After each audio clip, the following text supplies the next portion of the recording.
What's next for a neighborhood under siege? We'll have to wait and see. Reporting live, Sadie Sinclair, Channel 7 News. This is San Francisco. Welcome back to San Francisco. Today we're going to talk about some self-identified drug users who like to use their drug recovery journeys to make themselves seem like they should be trusted as they dictate how the government treats drug users and who the government contracts with for drug rehab programs. I myself have been in recovery programs, and I really don't trust the people we're about to talk about with these sorts of decisions. Not because they have used in the past, but because they're just using their drug user narratives to promote things that we know don't work, like promoting abstinence-only programs instead of things we do know work, like harm reduction. Specifically, we're going to talk about the quote-unquote brothers in recovery, Matt Dorsey and Tom Wolfe. Matt is the former head of PR for the San Francisco Police Department, where his job was to make the cops seem really vital to our lives and to move as much money towards the direction of the cops. And he left that job only when he was appointed by the mayor of San Francisco, London Breed, to become city supervisor, whose answer to every problem is more police and more funding for the police. And this man he calls his brother, Tom Wolfe, is someone who loves to pose in photos with conservative lobbyists like Christopher Rufo, and generally scaremongers about unhoused people. It's hard to believe when he claims to know what's best for other people who use. I became aware of him when he decided to call the potential closure of a Macy's department store in Union Square in San Francisco, he called it San Francisco's 9/11. So that's the guy that we're going to be talking about. You can decide whether or not you want to trust someone who says that the closure of a department store is San Francisco's 9/11 with decisions that impact other people's lives, institutions that are desperate to cling to power, and how they use the valor of marginalized people and their struggles, people that might be impacted by the war on drugs and the war on drug users, how they prop up institutions that aren't working for most of us to squeeze out a few minutes more in power. It's an example of what this podcast is all about. And if you like keeping up on the ways that conservatives are innovating to capture the struggles of the left, if you like this podcast, please go to patreon.com/San Francisco. That is where all of our past episodes live. And we're also trying to slowly build up our library of subscriber-only content, some behind-the-scenes content. We answer some questions for people who watch and listen to the podcast. Thank you to Allison, Ember, and Chelsea for becoming members. You're making the lives of myself and co-producer, editor Tofu a little better. It's an affirmation that we should continue this project. And today's guest is another member, Lea McGeever. And Lea's been the target of people like Tom Wolfe and some of these other right-wing influencers who come after Lea for suggesting that we should do more as a society to try to make the lives of marginalized people better. We're going to start by talking about how people like Tom Wolfe and Matt Dorsey instrumentalize their drug user narratives to condescend to other drug users. And then we'll talk about Lea's specific experience with being on the receiving end and how these conservative influencers try to rile people up and send them out to attack. Here with Lea McGeever, neighbor, we have seen each other on the street many times in the last little while. I feel like I'm in a small town almost. People are walking again down Market Street, I guess. It does feel that way. We have some shared interests. We have some shared villains in our lives, I suppose. So to start off, would you mind talking about what your relationship to recovery is? Yeah. So alcoholism runs in my family. It also runs in my life partner's family. And unfortunately, we both got those genes, the predisposition to alcoholism. And I'm also autistic, as is my partner. We both also have ADHD. And that combines now with, I guess before, we were closeted, unknowingly closeted, as far as like being trans and queer and stuff. And so like there's a lot of societal stresses and pressures with all these things combined. I definitely started drinking more when I went back to school, which was about 9 years ago. Went back to school to get to become a scientist. So that was a long journey. And my partner, she worked in tech and then moved over more towards science and research. So it's a very intensive, also just high pressure type of job Sure. as well. And so, yeah, we escalated our drinking until it was a daily thing. It was definitely high function alcoholism stuff going on. And then one day in 2019, it was actually after a very toxic UCSF lab that I worked in. I left the lab. And after that, I was like, I think I got to stop drinking. And so my partner thankfully was like, yeah, me too. And so that was 5 years ago. And thankfully, I think having each other as our support system, it worked. If I was by myself or she by herself, we don't think it would have happened, especially it was the year before the pandemic hit. That was so stressful. So many people got into drugs during that time. Yeah, around the world. Matt Dorsey relapsed during that time. Right. He admitted to relapsing. Mm-hmm. Yeah. So I understand that, So, and then the sad thing is, one of the sad, anyway, I have a couple cousins who it's kind of from word of mouth that they died from overdosing, and it was a sibling set. So my one cousin, she's my age, or was my age. And then her younger brother, so my other cousin, was my brother's age. And they both died within, I think, a year or two of each other, I think from overdosing. But because of how they died, I think the parents, the family doesn't talk about it. Mm-hmm. But that was very sudden, very shocking, very, very tragic. Yeah, I mean, it is wild for being the country in the world with the most identified addicts, how it continues to be hush hush. And I mean, it continues to be something that we're expected to be really embarrassed and ashamed about. I personally also was really into benzodiazepines for a long time, to where I don't really have a lot of memories from a few years in my life. It took a lot to wrest myself out of that. So hearing stories like Dorsey's, Tom Wolfe's, that they've sort of built their careers on a bit, certainly weave it into their stories all the time, get awards for being leaders in recovery who have come out and done something successful with their careers. It's really annoying to see them use that and turn it in a way that in many cases, the people that end up hurting the most from what they're trying to do. Every time Dorsey is advocating for hiring more cops, that usually means fewer resources going to harm reduction programs or things that we know, that actually work, and moving more money into the business of punishment. Yeah. And just going back to some of the questions that we went over earlier. Yes. It's really nefarious when these people who have recovery stories, when they talk to people who maybe they don't have any experience with addiction, they don't have any family members or friends, or they're unaware, at least, that does exist within their world as well. So it's this scary thing, drugs. My God. So when these recovery people say hey, I feel for them too. I feel for people who are addicted. I was addicted, and I was a shitty person at the time, and I went through this horrible stuff, but now I know better. And let me tell you, the insights, you actually shouldn't be compassionate toward us. You actually shouldn't right. over incarceration. That's criminal. That's evil.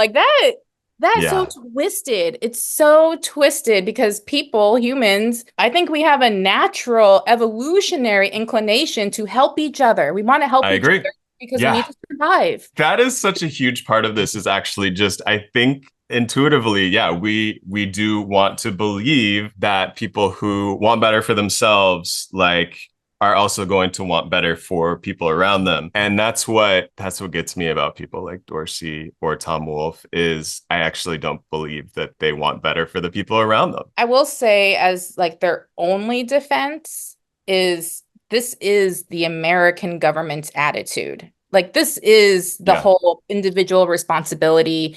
You know, you should take care of yourself. Anything bad that happens to you is your fault, and you deserve whatever punishment we give you to fix you or punish you. Yeah. This is their attitude towards the local war on drugs that continues, that we know is a flop. I have a couple episodes that we could link to, like Sarah Short with Brooke Lober on harm reduction, things that are more likely to work. We have some evidence to show that these things can work, that things like relationships to other people, like you mentioned with your partner, these things can work, but the local war on drugs certainly is not promoting these things that we know can work. How would you describe what's happening with the war on drugs locally? Yeah. So it kind of like described a little bit of it as far as you have like this one camp that is like touting the American line of thinking, the individualism, punishment line. Yeah.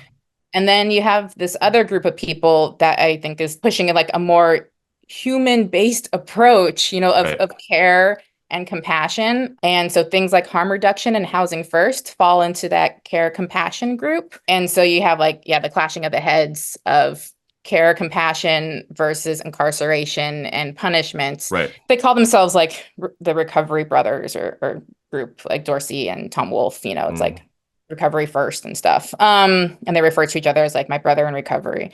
They will, you know, say like, oh, people can get this sort of help in prison.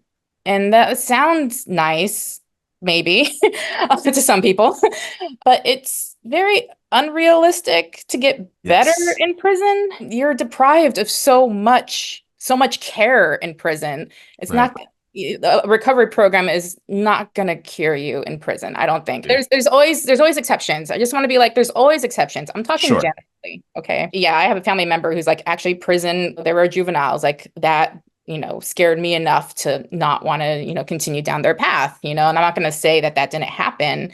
Just overall, on the whole, prison is not where one goes to heal. Yeah. Sorry, what were you going to say? Oh, no, that I think it's, you said it. I mean, and I think, we see examples of like with Amante Hadley, who just recently died in an SF County jail, who people had been advocating for therapeutic alternative, because as much funding as is being sent into prisons and jails for whatever, you know, psychiatry or mental health, quote unquote, this is, like you said, not a place where healing is, it's not germane to healing. It's not an environment where healing is ever going to be central to that environment. It is about punishment. And so we need to continue to like promote alternatives. I mean, San Francisco being like one of the sort of like incubators of harm reduction, like we know that there are alternatives that can work and can change people's lives, but that's not going to start in a cage. You have sort of been the target, and very sorry for the fact that people like Tom Wolfe and his ilk. How would you describe Tom Wolfe? Actually, I like the phrase we were just talking about this, like the social media lobbyist, where I don't know if he officially calls himself a lobbyist. Officially, he is a head of a nonprofit, a recovery nonprofit, and he's very close with Matt Dorsey and also promoted by some other politicians and supervisors and whatnot. So he's always like taking pictures with himself with these politicians to promote his agenda, and, you know, post them on Twitter and social media as well. And so he's very interactive on the ex-Twitter platform in that regard, promoting and talking to government representatives and other people to further, you know, what he would like to see done. And I think, lobbyist is a good term for what he does, getting paid by these right-wing groups to sort of spread the agenda, to popularize the agenda online. And so, you know, fortunately, there are people, including yourself, who are calling bullshit on what he does. And specifically, we're going to talk about him in the context of how he's a great example of this phenomenon that I hadn't seen until very recently. And you like pointed it out to me when I think we were showing up to like witness and just observe, be there to hopefully help some people at a sweep of unhoused people recently. And so this phenomenon is a very nefarious one. It is sort of using one's own recovery journey as a cloak for your right-wing agenda, basically. Yeah. Using it as an excuse to do things that normally we would call people out on. We would scrutinize, we would question. Yeah. And the way that Tom Wolfe, people like Matt Dorsey also use their own recovery journeys to cover up some of the stuff that, as you said, might be scrutinized a little bit more deeply, except for they're very kind of in this slithery way able to use the idea that, oh, look, I'm a recovering addict, therefore you got to cut me some slack, like also, therefore, trust me, I know something you don't know. Exactly. I've experienced something you can't experience. And I think, compassionate people as well, like, we don't want to question someone's trauma. We don't want to question someone who has been through a really rough situation and be like, yeah, shut up. You don't know what you're talking about, actually. Like, no, people, I don't think want to do that. And so that also works in like people like Tom Wolfe's favor, where they can kind of use that extra wiggle room maybe to do more things or say more things that maybe someone else wouldn't get away with. Yes. And, I think that falling under this, like this stuff that, they're able to get away with is targeting people who are bringing up like legit criticisms around how the city is like handling its own like war on drugs, war on drug users. And one of the ways that they've been doing that is by attacking people, including yourself, that have criticized this, like, they're tough on crime messaging, their anti-harm reduction messaging. You've done it, and very grateful to you for being someone who goes to these city council meetings and stands up and tells it like it is, because I know that can be very nerve-wracking. I mean, first off, public speaking is allegedly like one of the top 3 most, anxiety causing things that people can do. So there's that. And then add on top of that you're bringing these clearly controversial topics in front of people whose job it is to act as these objective observers, emotionless. Supervise. They are supposed to supervise. It's like, hey, when something shitty is happening or something nefarious is happening, the supervisor should do something. Agree. And Matt Dorsey is one of those supervisors. He was appointed by London Breed a few years back, and he continues to be the sort of top politician for people who don't know San Francisco politics. He sort of oversees a large part of the center of the city. So like Soma is in his district. Treasure Island.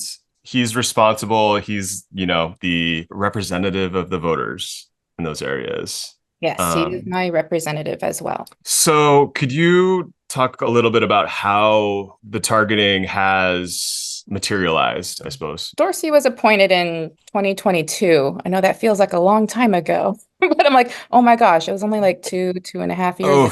That's not good, because these people can have up to 8 years in a row.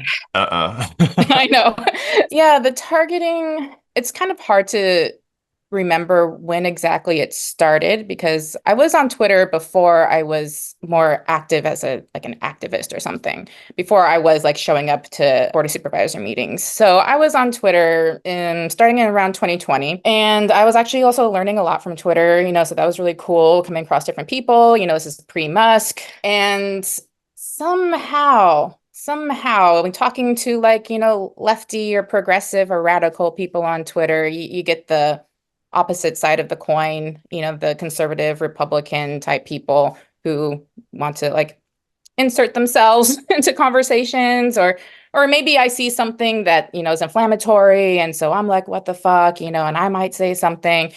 And then over time, it just escalated. So I'd say last year, the beginning of last year is when it really took off because I was also being a vocal, very visible trans activist. I always like to wear something, visibly trans identifying, just to let people know, like when you see me or you like admire or respect or whatever, something I do or say, it's like, this is a trans person saying this as well. So I just don't want to be, I don't want that part being erased. So, Yeah.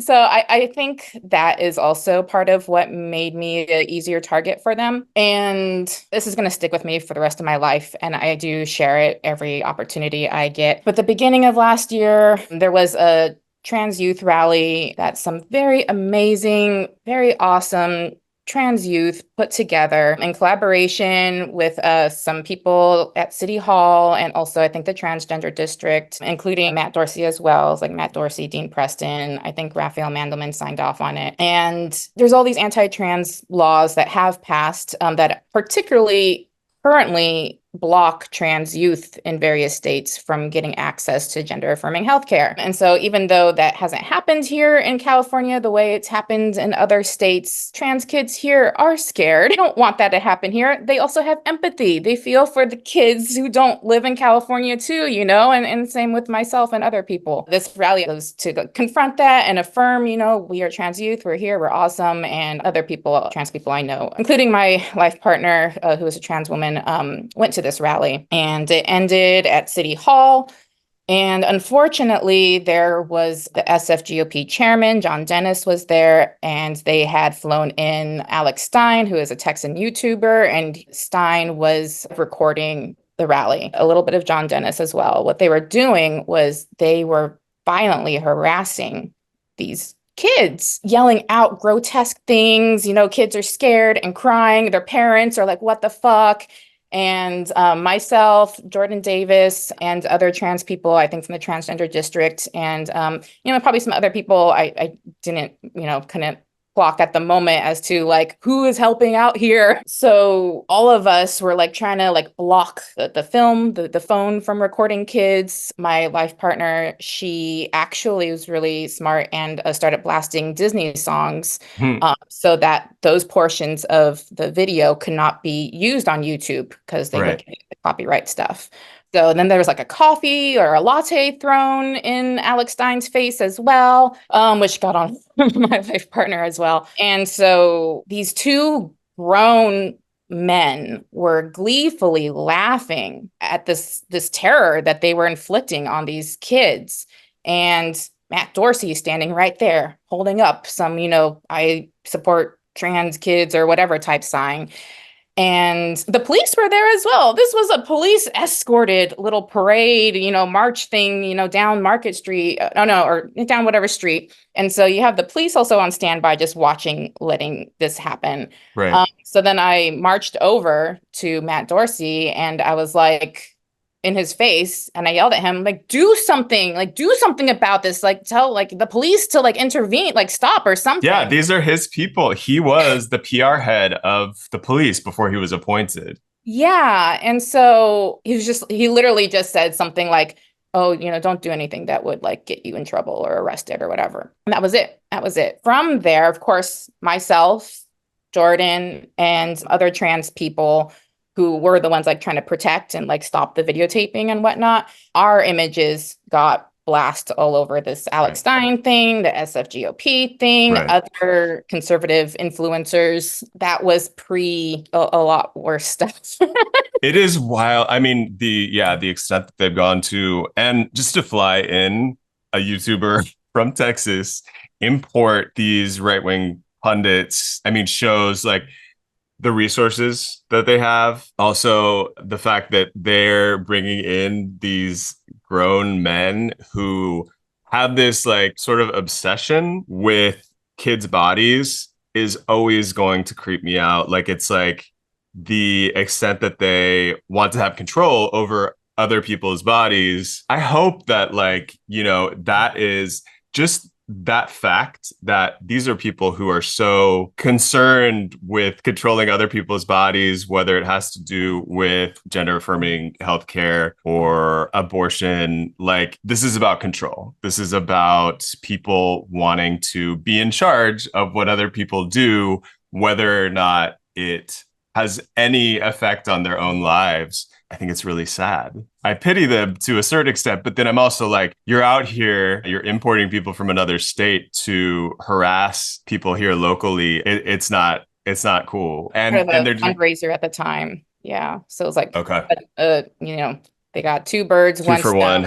Terrorize some trans kids and make some money. These are people that, yeah, I feel like they need to be out in space. They need to be up with the Starlink satellites somewhere floating around away from me. But they are determined, it seems like, to inserting themselves into our lives, and particularly on social media. And that's what they've done with your image. They've used it in some of their own propaganda. Could you describe what they've done there? Yeah, so what I just described, that happened sometime earlier in the year, definitely before Banco Brown was murdered, at the Walgreens down the street on Market Street here. And I joined, you know, the friends and community and family who were going to City Hall to raise hell about that, because at the time, Brooke Jenkins and just wanted to, like, everything was fine. That was cool. You know, I'm not going to press charges, not going to release tapes or anything like that. Yeah. And I'll also always remember, I have these certain, I don't know, milestones in my head for certain people. So one for Scott Wiener is how he mourns the loss of the Nordstrom before acknowledging Banco Brown. And so that was like the atmosphere. It's like, oh, these stores are closing, you know, SF is going down the drain. And it's like, this homeless, young, trans Black man was just murdered in a Walgreens, or actually just outside of the Walgreens, had already left. And this is what you're concerned about? A fucking Nordstrom? I mean, we're talking about people. So like Tom Wolfe, lobbyist, we've been talking about. My first recollection of the name Tom Wolfe, like, he will forever be associated with saying that the closure of Macy's department store in San Francisco is San Francisco's 9/11. I forgot about that. I mean, the extremes that these people are speaking in, it's really hard to take them seriously on one hand, but then also you see that they do have quite a few people that are following them online. And I know that they're not all bots. Unfortunately not. So then my public comment for that went viral. I say more in the right-wing media. It just didn't feel like it was, I didn't see it elsewhere except maybe like some ABC News or Now This sort of media. It wasn't like other types of when things go viral. I saw the most attention from the right wing, like Fox News and other people who follow, like Matt Walsh and Chris Rufo, you know, those people, and Tom Wolfe, and, you know, like that kind of social network I've seen locally, and then they talk to each other online as well. Yeah. And these are people like, yeah, they got obsessed, as they do. It's interesting. Like, I mean, we've had a few people on the program who have experienced the same sort of backlash online, and it is like, I know it can be very traumatic. It can have, like, you know, I feel uncomfortable saying like real life consequences, because increasingly, like, our lives online and our real lives, like, we're experiencing a lot of the day, you know, mediated by our phones, by our laptops, and the emotion is real. The consequences translate into materially different lives outside of the context of just a laptop or a phone. Ali Collins was recently on, also had to like be at the bad end of like a lot of this very racist, very sexist, very lowest common denominator threats and epithets thrown at her as a result of being picked up by this like right-wing influencer sphere. And they do, like, I know that they do have email lists. They have, I'm not sure what everyone is using at the moment. Like, Is it Telegram, or is it just, regular text? Is it Signal? Like, we don't know, but it's basically, people who are on these lists who are being goaded into threatening and harassing people online on these lists on different platforms by the right wing. And yeah, I mean, sorry, I cut you off as you were kind of explaining where that went in your case. Yeah, and just to add a little bit more to what you're saying, like these people, who do this harassing. Like last year, I went to multiple agencies, but ended up through the Office of Transgender Initiatives. Through them, got them to inquire the city attorney, David Chu, about one of the city and county employees literally stalking, posting pictures, videos, saying vile things about Jordan. There are also people in our government who are doing this as well to us. And that's one of the things that really inflames me. And I really still cannot understand, why is no one like reporting on this? Yeah, Jordan Davis, another person who's been on the podcast before. And yeah, so I mean, that's people who are probably, on company time. It doesn't matter whether or not it's on company time, but we're paying to be in our local government, and they're using that time to harass the people that they're allegedly, working on behalf of at the city. It's also like, you mentioned this person, Alex Stein, who I'm not super familiar with, but like, Tom Wolfe is in the same sphere of like influencer. There are also like Christopher Rufo is a more like well-known name. Rob Schneider, formerly of Saturday Night Live, is another person who is blasting their followers with sort of orders, I would say, to go harass particular people online. Yeah. And so, okay, I'm going to try to like wrap it back. Thank you. Sorry. Yeah, my tangents go so wide. Apologize to everyone who's listening. I know. I'm sorry. Yeah. So with the viral comments, the first obsessed person, and I still think most obsessed person maybe, is Adam Mesnick of the Delhi board. He, like a couple days after I gave that comment, I think, like within that week, he posted like the video of my comment and said like, oh, a super fan sent this to me or something like that. And that started getting all the likes and stuff on Twitter and retweets and whatnot. Again, by these right-wing people, like, oh my gosh, she's crazy. What the fuck? Put her down, things like that. And this is the video of you pointing out how insensitive it was of Scott Wiener to be decrying. No, same topic. So it was my Banko Brown public comment where I spent the first minute talking about like how fucked up this is. I don't know if they have any shred of like empathy left or something like that. And I don't have any words for how like fucked up this is and something like that. So I'm going to spend the next minute screaming. So it was really like 40 something seconds that I let out the painful guttural screams. Like that was real. That was my pain. So this morning I was at a press conference for Monty Hadley, who is a LGBTQ, like queer, young, 22-year-old Black woman who was imprisoned for over 2 years pre-trial. Brooke Jenkins like do mental health diversion, so that she could like get help, like mental health.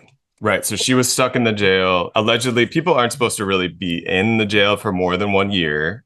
She's just floundering in there. People are trying to contact her. Sheriff's office is like, we got too much going on. We're, we're going to go on lockdown. And so people can't contact. She was found dead in her cell. So the press conference was about that this morning with like Cat Brooks and stuff. Like, what the fuck happened? What is this? So yeah, that just like it's just so connected. Like it's the same. So yeah, I let out that scream, and that public comment is the one that these people really latched onto. And like multiple times a day, Adam Mesnick was like tweeting about me and saying, various things. Trying to dehumanize you. Yeah, disparaging, making fun of me. I mean, when you're at a loss for what to say, because it's clear like some of these politicians are not hearing the words. I feel like what else can you do except for like do, exhibit pure emotion. So yeah, I mean, I think it's kind of an artful way of saying what you want to say, actually, in lieu of words that are connecting with these bureaucrats. And honestly, it's like they already know everything. Yeah. Multiple people, so many people, like tell them the data. They tell them, how, Black people are over policed and over incarcerated and, shot by cops, killed by cops. Like none of this is new information. And that was my naivety when back in 2020, that is when I woke up with the murder of George Floyd. That shook me out of my, veil of illusion or whatever I had, whatever I thought America was. And it's like, oh shit, it's not. So I went in thinking like, oh, these people just need to be educated. Oh, they don't know the facts. Like, no, they know everything. Educating that needs to be done. Ooh, yeah, unfortunately. Yeah. So yeah, Adam was posting multiple times a day, and then some asshole in SoCal remixed my public comment with the House of Pain song "Jump Around," and oh, that's one of their favorites to pull out. Yeah, not a lot of white rappers from the 90s that they could get behind. So yeah, they love House Pain. Yeah, and so like when I was on Twitter, I'm like trying to be like what the fuck? Like what is this? Like can people see how fucked up this is? This man is using like this public comment in defense of Bako Brown to like minimize and dehumanize and ridicule his murder. And then also just anyone who sympathizes or can have empathy with that and thinks it's messed up and that shit like this shouldn't be happening at all. So that went on. Like Adam kept up that campaign, that Twitter campaign, not letting people like forget about me all throughout that summer. So that was like early May when it began, all through the summer. And then in the fall, I was like, seasons are changing and this is still happening. So Yeah. I tried multiple things because I couldn't get any help. I didn't know what to do. I'm reclusive. Like that whole thing was so otherworldly to me. And I still don't understand who I am from that. Like my life changed permanently from it. So I like Adam's on like the West Soma CBD board. So, Yes. So this is the guy on Twitter. If you're not on that forlorn platform, like he is out there taking pictures of unhoused people without their knowledge, posting them up and othering them, dehumanizing people in an attempt to make it, I guess, easier for his followers to really not care, not be invested in anything, related to like, how is this other person who lives here in San Francisco going to get by? And how are they going to get access to like the basic human needs that everyone should have? He, as part of the Better Soma CBD Community Benefits District, his hobby is to go and harass unhoused people, take pictures of them, and put them online. So, that is like, yeah, a community, was it benefit district or something, CBD, whatever that stands for. So that involves other people as well, other business owners or whatnot. So I started like contacting them like, hey, one of your board members is doing this shit. Do you agree? And he got mad about that, but that didn't stop it. I had this whole long chain of emails between Matt Dorsey's office and myself, because Matt Dorsey had also that year, I think, or sorry, when I say, we're just going to assume everything happened within the past 2 years. I can't, Sure. yeah. Matt Dorsey had also praised Adam in a profile done on Adam in the SF Chronicle. So I'm like, hey, my supervisor is saying this is such a great guy, but here's what this great guy is doing to me. Does my supervisor agree with this? Does my supervisor support this? That went nowhere. And then I talked to someone who was in the baking community as well, someone that I know, very friendly with. I support their business. They also have their own bread business. And that person knew Adam and was surprised. It's like, oh, he's such a nice guy to me. And actually went and talk to Adam. I don't know what was said, but whatever it was, I think because it could have potentially negatively impact his business, that's when it stopped. And he stopped tweeting and all that stuff about me. Sometimes, he would reply to people like, yeah, she's crazy or whatever. So Adam Mesnick, and I mean, he has like a very similar personality type, I think, to an Alex Stein, like somebody who just goes so out of their way to try to control people who might not even live in their same state, but like really, really obsessed with controlling how other people live. And to that end is harassing you. Yeah, and also during this same time period, I'm sure more things will kind of start popping up in my brain again as we're talking about this. But there are other characters like online. He goes by JJ Smith. Oh, yeah. He was following me around whenever he would see me at various rallies or whatnot, like filming me, posting that online.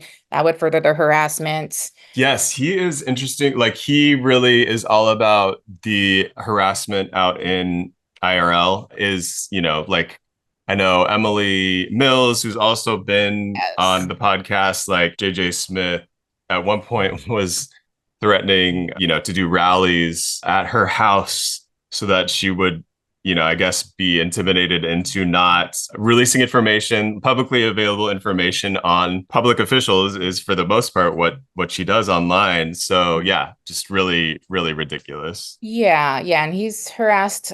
I feel like it's women that he focuses on. There's a Black woman that he also like harassed, like calling her and stuff. Just there's a lot of harassment. And actually, we did try to get a story done by the Mission Local, but they didn't see any angle for that. And I did tell them, I feel like the media underplays or ignores when women and queer people are like harassed. Oh, yeah. Yeah, no, I think it's interesting. They're very aware of that. Yeah. I mean, again, tangents. But I mean, with Jordan Davis, who's been on the program, specifically has come out about harassment that she has been on the receiving end of from Asha Safai, who is local supervisor and mayoral candidate. Mm-hmm. And it hasn't broken through in the more traditional press. And yeah, I mean, we absolutely should look at the fact that, she's trans and the press doesn't care as much. No, and people in general don't care as much. That is the sad, hard truth. So, and while we're on the topic here, I 100% support and believe Jordan, and I have been working on trying to raise awareness and get more like political clubs or anybody to also say they believe Jordan and that, to boycott Safai. The SF Women's Political Committee, I think, WPC, they did put out a statement in support of Jordan back in July within that first week or two, but nothing else has been said or done since then by anyone else. So, yes. And now, okay, back to the harassment. Yeah. And so now I'm going to tie this back to Tom Wolfe because back in January, I think, of this year, I read a poem about Gaza. It was directed towards Supervisor Melgar for various reasons. And in that poem, Gaza, there's a lot of violence that happens there. And I made a reference to white phosphorus and like her heart. This was very known. It's a poem. Okay. But that was the same time that Gary Tan made his death threats to the Board of Supervisors. And so Jay Connor B. Ortega, and then that whole crew, but it started with Jay Connor, was like, oh, hey, this Gary Tan thing, like that's an overreaction. But look, she just threatened the Board of Supervisors. Arrest her. Why aren't you arresting her? Why are you allowing her to do this? And so Tom Wolfe amplified that with his own commentary. Susan D. Reynolds, like all of those typical people made it into a thing on Twitter. And I was afraid of going viral again. Thankfully, it didn't go past Twitter, but I didn't know what would happen. And meanwhile, yeah, like this is happening. Well, Gary Tan, like soon after he used these Tupac lyrics to call for the death of many of local politicians more on the left. He gets soon after that, like sort of a cancellation narrative, like, ooh, I got canceled, and look at his cancellation journey. He got a huge profile in the New York Times, care of Heather Knight, formerly at the Chronicle, who is really just like a cheerleader for a lot of these right-wing figures, including Gary Tan. And so he does death threats. He gets a profile in the New York Times with the cancellation narrative. And meanwhile, you're out here, like, how is this going to affect my day-to-day life? Gary Tan has hundreds of millions of dollars to, if he needs to, hire private security. Yeah, I don't have private security. Um, Now, the most recent thing is, I think it was June. I had a profile interview come out in El Tecolote, which was really awesome, talking about being trans, in the Mexican Latinx community. Yeah, we'll link to that for sure.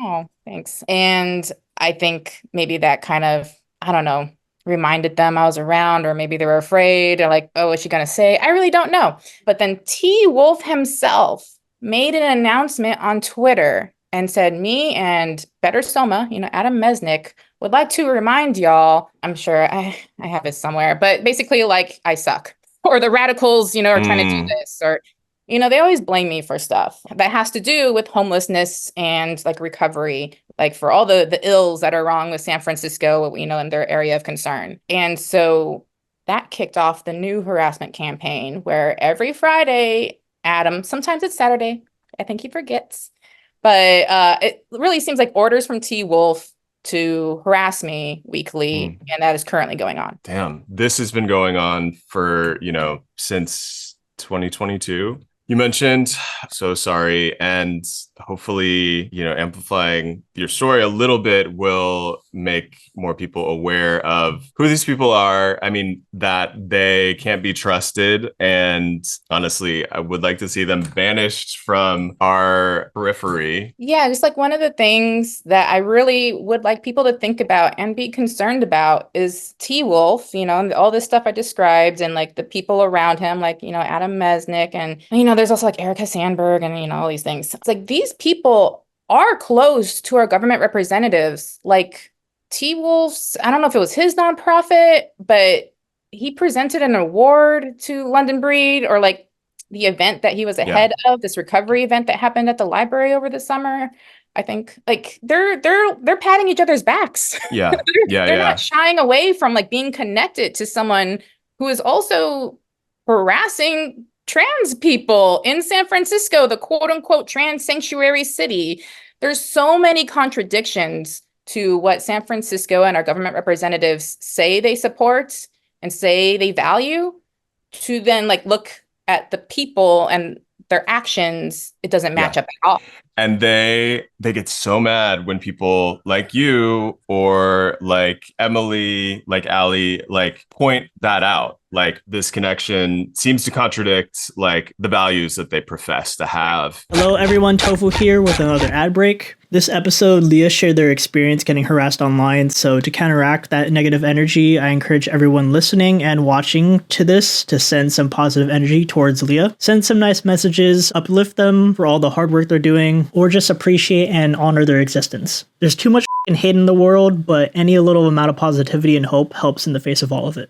And if you're watching this on YouTube, go ahead and check the description. I put links to all of the video graphics used in the episode and timestamps for whenever they appear in the video. I'm very passionate about making these conversations and stories on the show comprehensible and accessible to as many people as possible, and it takes a lot of work to make that happen.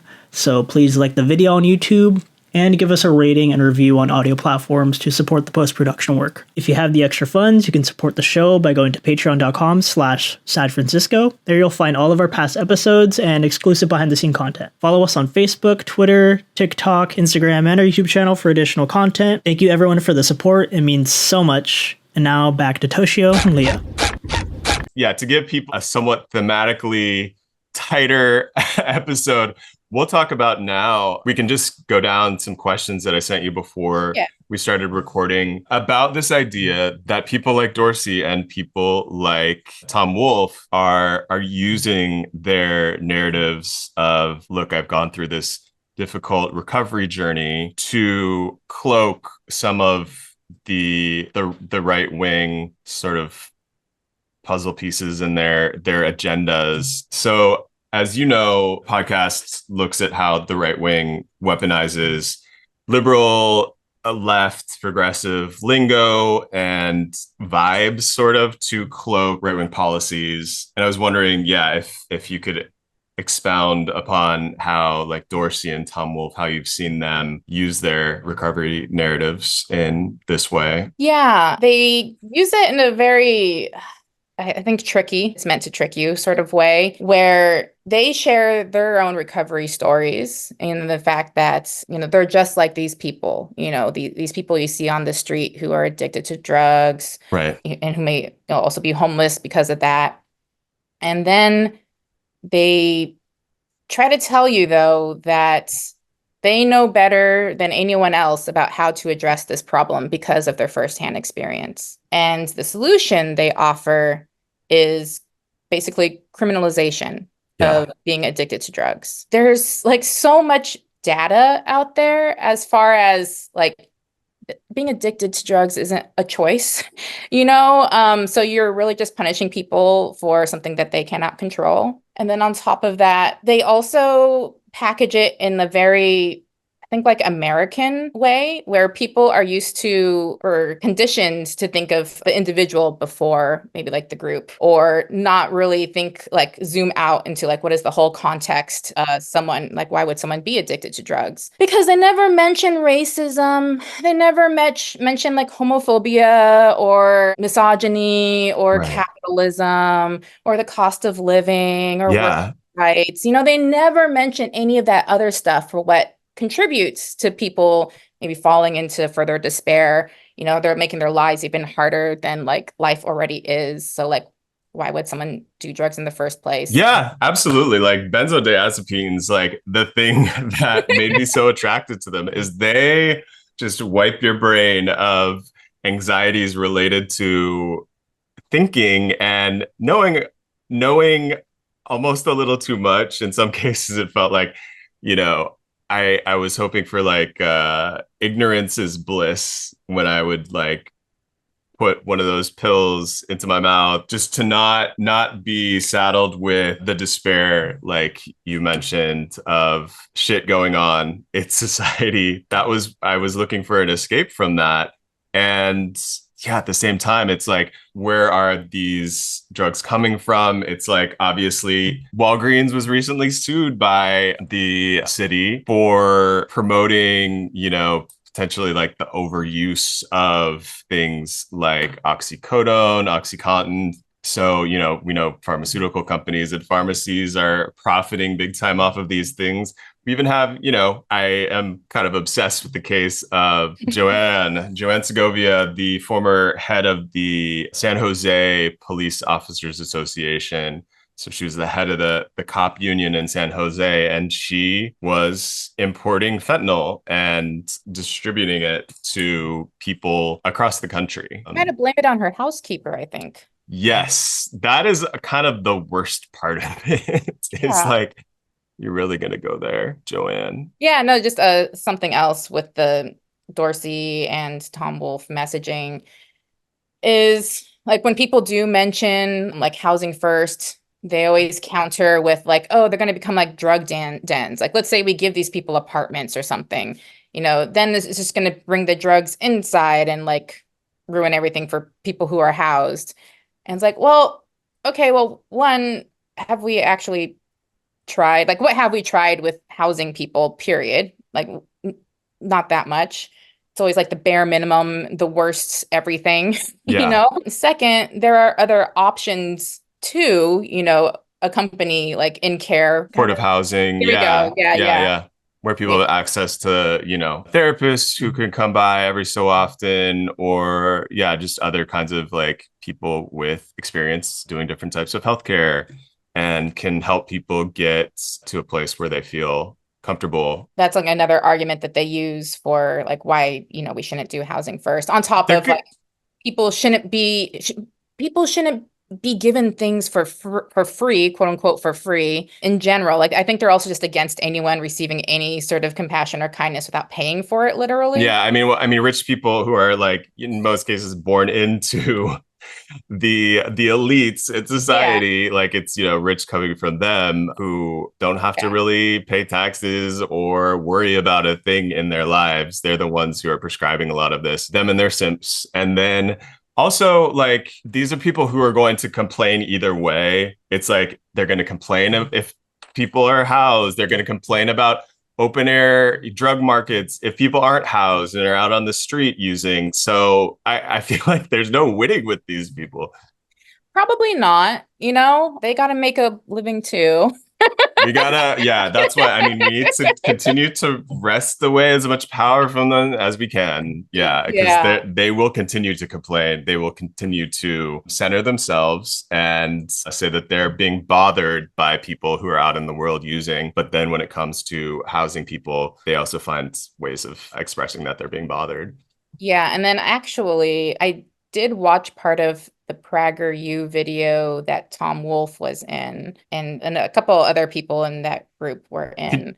Could you describe what PragerU is for people who don't know? Yes, and actually I have a nice little definition. So, according to Forbes, PragerU is a nonprofit known for producing short and controversial videos promoting conservative viewpoints of different civic topics.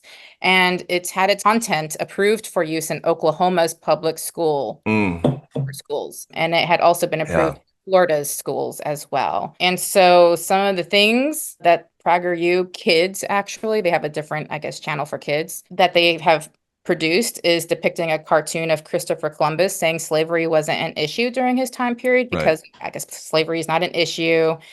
And it's still like run by billionaire people too. So just that this is a very well-known conservative platform that Tom Wolfe and other people who support this sort of carceral recovery narrative voluntarily partook in to have viewed on PragerU. Yeah. I find that very problematic as far as well, what are your intentions then? Because I know what PragerU is about. As soon as you're working hand in hand with the people that are putting out this kind of propaganda, I think we know that's going to be really hard to trust them.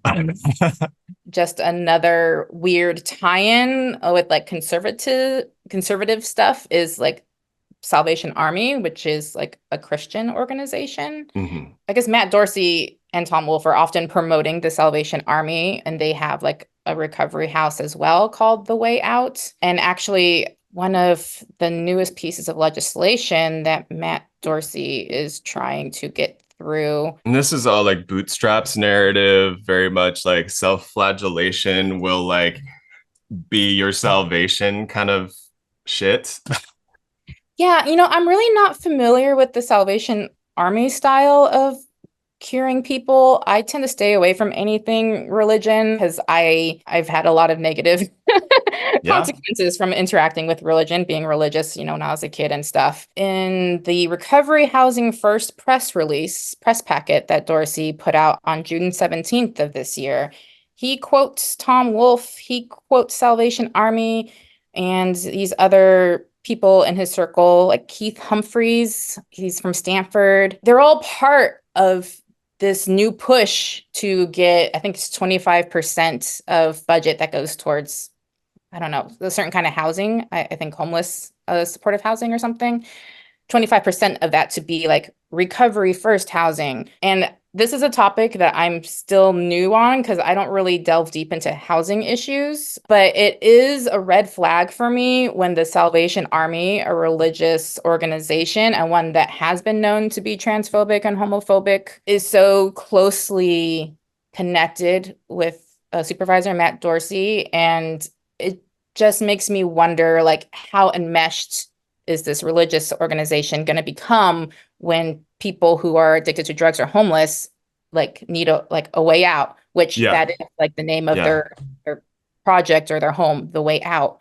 And I'll give an example of why, though, I'm very concerned is JJ Smith. That's like the name that this man goes by on Twitter. So he recently advocated for youth who was addicted to drugs. He's been following this kid around for a while now. I don't know the relationship, but this kid finally got arrested, according to him, like he's finally arrested. And in court, JJ Smith advocated for him to, instead of going to the state penitentiary, to get him a bed in this Salvation Army instead. So I feel like maybe they're trying to lay the case for why maybe if someone does end up in court with the criminalization of drug addicted people, homeless people, that this will eventually become an option to avoid going to jail. And I don't like that. Yeah, I agree. I feel like it's very similar to what Gavin Newsom is trying to do with San Quentin, which is like, oh, we got to keep pushing resources into the prison industrial complex. So if we dress up San Quentin, which, you know, notoriously a harsh prison than the CDCR, California's prison system, if we dress it up with, you know, terms that are like medical or, you know, healthcare related, we can continue the windfall of cash like being shuttled into carceral systems, because we don't want that to go elsewhere. We don't want that to go into harm reduction. We want to keep the money rolling in. Yeah, and one of the lies they do say about harm reduction, like Tom Wolfe and PragerU and them, is that the people who support harm reduction want to keep these people like addicted to drugs, want to keep them from like healing. And that is very much not what harm reduction is about. It's about trying to literally keep someone alive long enough for the hope that they can get better or better enough to start recovering. Like, it's your final lifeline, I think, you know, if you're that far gone where you can't see a way out. Like, wouldn't you want someone to try to keep you alive before giving up on you? Yeah, I mean, it's definitely, yeah, it centers the person who's experiencing addiction a lot more versus, yeah, these programs that Matt Dorsey is advocating for. I mean, it's kind of like jail, but with more of a recovery undercurrent. And we shouldn't think of it as too much of a different thing than sending someone to the county jail, because it's going to look very much like you're being forced. Like, you know, they're selling it under like, oh, we're giving people choices. The choices are so narrow, and it's still not addressing like at its base, like, what is this war on drugs about? Like, it's about controlling people. It's about like controlling cash flows. Like, it's not addressing this deeper question of like, why have this war on drug users? Yeah, actually, I was just reminded of this story. Yeah, my family, I don't know, some great grandfather type figure. Apparently, he was so addicted to alcohol that he was sent to some sort of asylum, but he broke out. So just that didn't work. It didn't work then. Yeah. It's not gonna work now. I think it's harder to break out now, but that's not how you heal people. No, I mean, the percentages on like successful recovery within like jail like context it's like 1% or less. I think it's important that we continue to advocate for harm reduction. We know that when there was a drop-in center at UN Plaza during the early years of the pandemic, it was saving like as many as a person a day from ODing. I think then like 300 lives at least. Yeah. Whether or not, you know, it was run by Urban Alchemy, which, you know, I got issues with that. But like, bottom line, it was doing the thing that these other people, you know, people like Tom Wolfe are saying, like, the way to save people's lives is by putting them against their will sort of into these recovery jails. We know that's not going to work. No, and like one of the like heartbreaking parts with the Linkage Center is like the people had formed a community there, people who, you know, were using drugs, but also getting help and just other people that were there helping and stuff. Like, they did form a supportive community. And they begged City Hall to at least allow the community to exist, like get another location for them to continue, to do this work. It doesn't have to be at the linkage center per se. Sure. And they were just ignored. That community was lost. And I really do feel like being human, you need community, like real community, which unfortunately I think is very, very hard, if not impossible, to really culture in America. But we can get close. No, it's true. That's such an important point. Like the isolation that people feel right now at these hugely high rates, it is contributing to so much of the negatives. Like these people, like they're helping each other recover. They're helping each other get on their feet together. And then you also have like other homeless encampments and RV communities, and they help each other. They're providing childcare for each other. They're looking out for each other.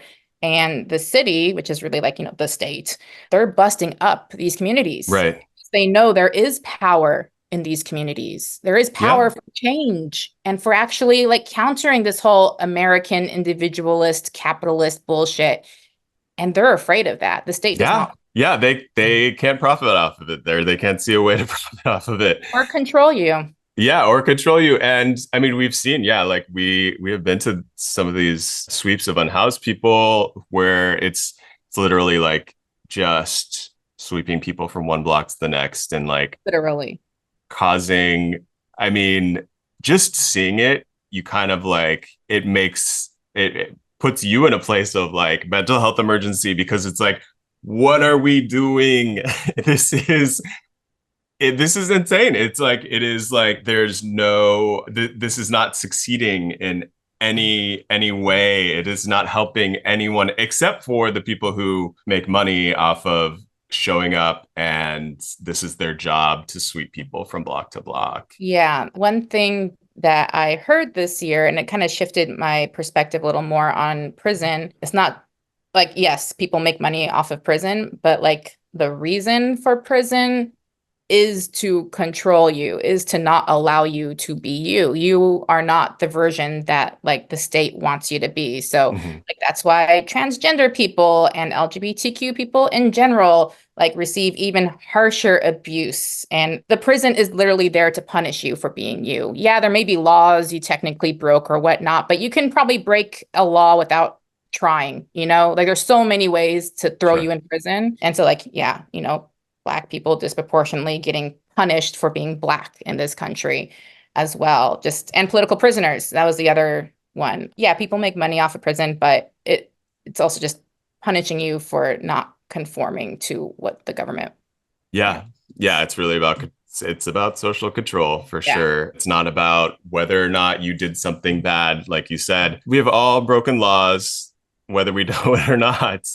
There is going to be a law out there that will be able to send us to jail or prison, whatever we do. But it's about the state deciding like, we want to control you in a way that's a little bit more severe.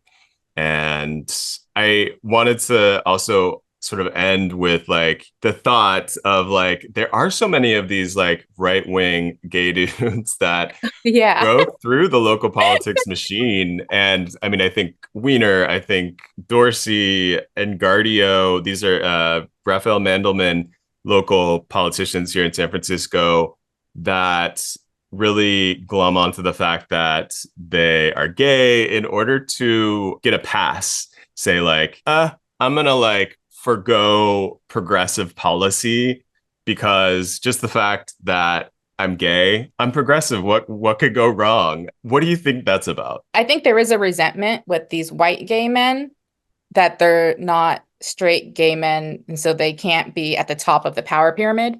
So they're getting as close as they can, in my opinion, or assimilating, as much as they can to get as much power as they can as a gay white man. But boy, if they weren't gay, they can have even more power, right? Yeah, they would love it. That's self-loathing. It really works against the rest of us. Also, power does corrupt people. I mean, this is like a very known thing. So it's very unfortunate when you see someone that you feel like, any sort of politician that you like identify with, like, oh, they know my struggles. They've been through my struggles. So they should know, like to help people like us or Sure.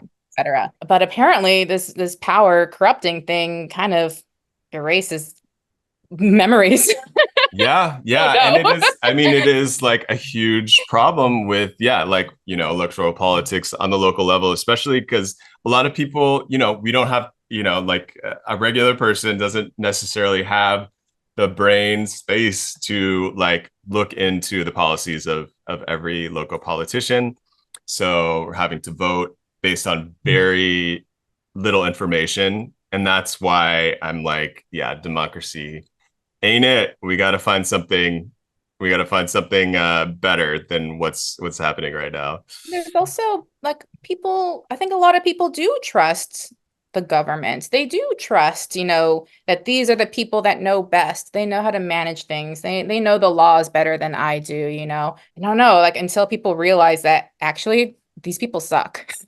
These people don't have your Yeah. interest at heart.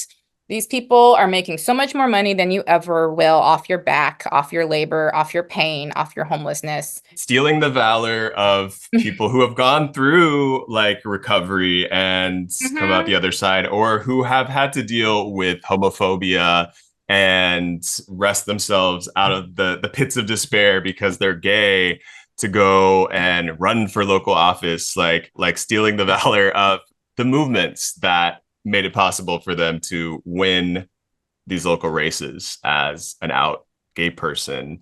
That is something that will endlessly annoy me. Same.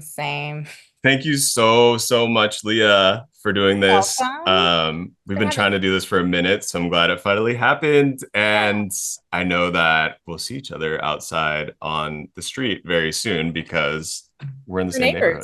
Yeah. Yeah. So thank you again. Where can people follow you online? Yeah, on Instagram, I am Lefty Leah _in_SF.